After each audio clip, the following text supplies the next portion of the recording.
ఈ రాష్ట్రంలో ప్రజలు తిరస్కరించిన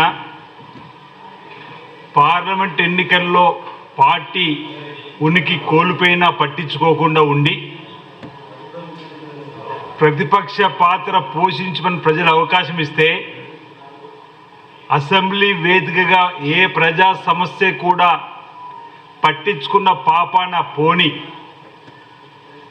కేసీఆర్ గారు ఈరోజు మాట్లాడిన మాటలు చూస్తుంటే హాస్యాస్పదంగా కనిపిస్తుందన్నమాట.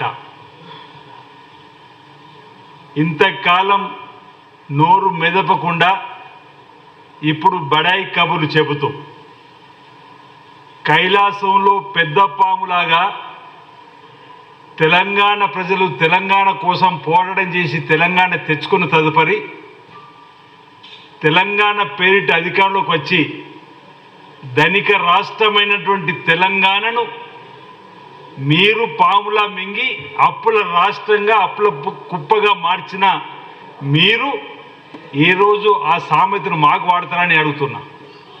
ఈ రాష్ట్రాన్ని ధ్వంసం చేసి విధ్వంసం చేసి ధనిక రాష్ట్రాన్ని అప్పుల కుప్ప రాష్ట్రంగా మార్చి 7 లక్షల కోట్ల అప్పుతో ఈరోజు ఈ ప్రభుత్వం వచ్చిన తర్వాత మా గౌరవ ముఖ్యమంత్రి రేవంత్ రెడ్డి గారు ఉప ముఖ్యమంత్రి మంత్రులు కూడా ప్రతినిత్యం 18 గంటలు కష్టపడి రాష్ట్రాన్ని గాడిన పెడుతుంటే ఓర్వలేకుండా ఈరోజు ఈ మాట్లాడిన మాటలు ఎంతవరకు సబబు అనేది ప్రజలు గమనించాల్సిన సందర్భంగా మనవి చేస్తూ పంచాయతీ ఎన్నికలు వస్తున్నాయి కాబట్టి ఫామ్ హౌస్ నుంచి బయటకు వచ్చి బహిరంగ సభల పేరిట ముందుకు రావాలని సందర్భంగా ఏదైతే ఆయన అనునాయులు బీఆర్ఎస్ పార్టీ వాళ్ళు చెప్తున్న దాన్ని చూస్తే జాలేస్తుందన్నమాట.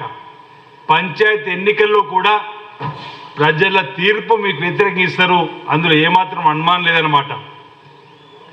మరో మాట అంటున్నాడు, నేను కొడితే మామూలుగా ఉండదని బడాయిపోతూ మాట్లాడిన మాటలు.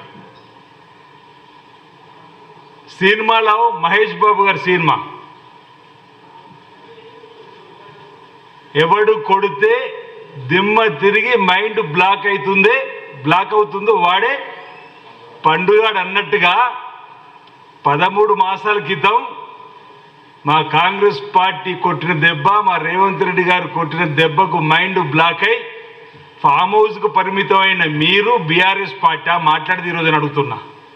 ఆల్రెడీ మీరు కొట్టడానికి ఏముంది అంటున్నా.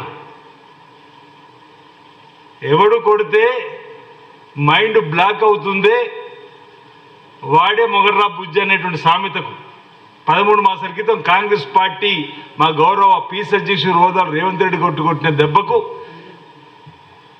మైండ్ బ్లాక్ అయి ఫామ్ హౌస్కి పరిమితమై ఈరోజు మాట్లాడిన మాటలు ఏమాత్రం సమంజసం కాదన్నమాట సందర్భంగా చెబుతూ మరో సామెత కూడా గుర్తొస్తుంది, కొంగర మల్లయ్య సామెత. కొంగర మల్లయ్య చరిత్రలో మనం చూసినాం. దారి ఉంటే వేటులందరినీ కూడా బెదిరిస్తూ వదిలిస్తూ ఇట్రారు నీ సంగతి చెప్తా అంటే దారంటే ఎవరు పోరు, నువ్వు రా చూసుకుందని కింద నుంచి ఎవరన్నా రారు. కానీ మా రేవంత్ రెడ్డి లాంటి మా పీసీ అధ్యక్షుని హోదాలో కాంగ్రెస్ పార్టీ పక్షాన నువ్వు రాకపోతే నేనే వస్తాను వెళ్తే ఆ మల్లయ్యకు 2 కాళ్ళు అన్నాడు లేవట ఆ కథలో. అట్లా ఈరోజు ఫామ్లో కూర్చుంటే ఈ విధంగా మాట్లాడిన మాటలు ఈ కొంగర మల్లయ్య కథకు సరిగ్గా అతకపోద్దని మాట సందర్భం చెప్తా ఉన్నా.